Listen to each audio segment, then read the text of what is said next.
plein de fois parce que j'ai cette double casquette interview et coach. J'interviewe des gens, la personne a un charisme de malade mental. Je suis sûr qu'on va voir en vidéo que des commentaires en mode « elle est incroyable, c'est dingue la détermination qu'elle a ». Mais moi, hors caméra, j'ai eu une autre personne. Et c'est pas que la personne qui était en face caméra, elle mentait, mais c'est juste que...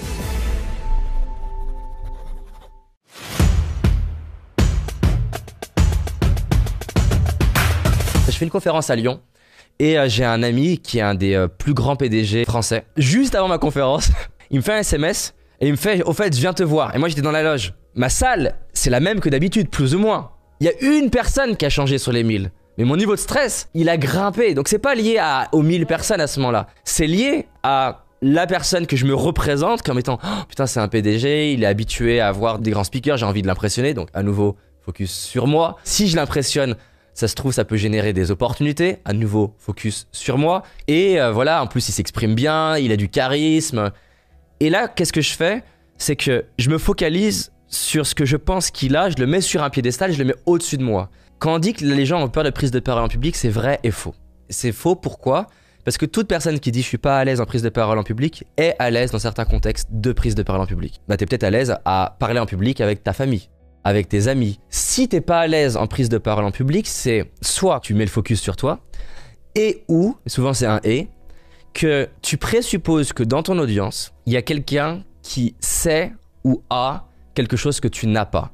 Et quand les gens disent « ah, je suis intimidé par l'audience », c'est faux aussi. Souvent, tu es intimidé par 2-3 personnes que tu t'imagines dans ta tête. Et c'est une métaphore que j'aime me rappeler, c'est la métaphore de 2 maîtres qui se rencontrent. Un maître en piano et un maître dans les arts martiaux. Tu peux être humble et dire « putain, waouh, ce maître dans les arts martiaux, il fait des figures que je fais pas ». Mais t'es pas obligé pour autant de te mettre en dessous.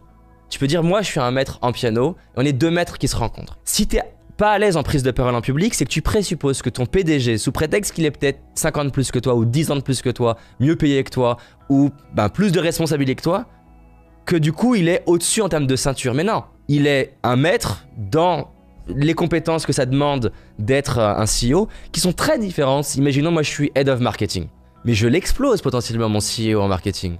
Et si c'est pas en marketing, sur d'autres aspects. Et ça peut être même pas que en marketing, ça peut être en dehors de mon scope. Ça peut être relationnellement, ça peut être dans mes gestions du temps, dans ma productivité. Et donc il y a des grandes chances que ce que j'admire chez mon CEO, si j'admire sa détermination au point de me sentir petit, c'est que je vois pas où dans ma vie je fais preuve de détermination au même degré, à ma façon. Et parce qu'en fait, l'erreur c'est quoi? C'est que je vois peut-être que mon CEO avoir une détermination de dingue face à une situation conflictuelle avec des investisseurs. J'ai assisté à ça dans le board et je me suis dit putain, waouh. Et effectivement, peut-être que dans ce contexte-là, moi j'aurais pas ça. Mais peut-être que j'ai une détermination de malade avec mes enfants, auprès de mes équipes, dans le sport, même dans mon boulot, dans d'autres contextes.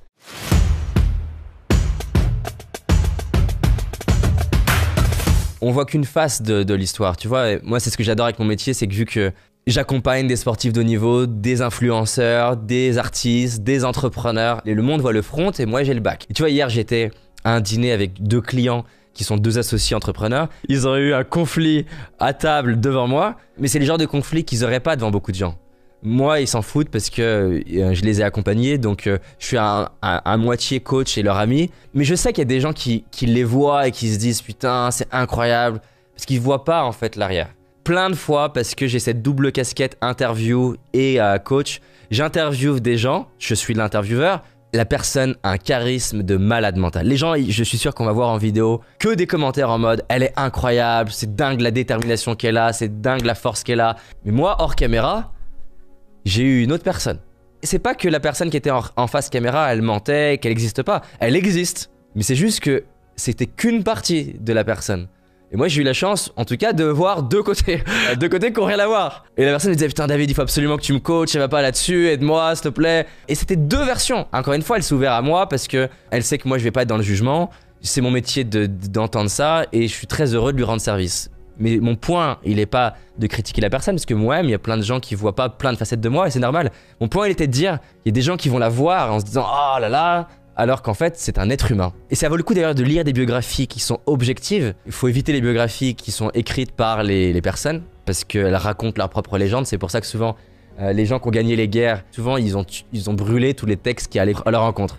Mais souvent, voilà, c'est intéressant de lire les biographies objectives ou alors les biographies des enfants qui racontent l'histoire de leurs parents, parce qu'ils vont te donner d'autres choses. Tu vois, par exemple, tu prends un Mohamed Ali, tu dis oh là là, putain, le mec déterminé, c'est fou, mais en fait, le gars, il est stressé à prendre l'avion. Et il a peur de ça jusqu'à la fin de sa vie. Et ça te permet de le rendre plus humain. Et donc te dire, bon, ok, j'ai peut-être pas son courage sur le ring, mais moi, l'avion, ça va quoi.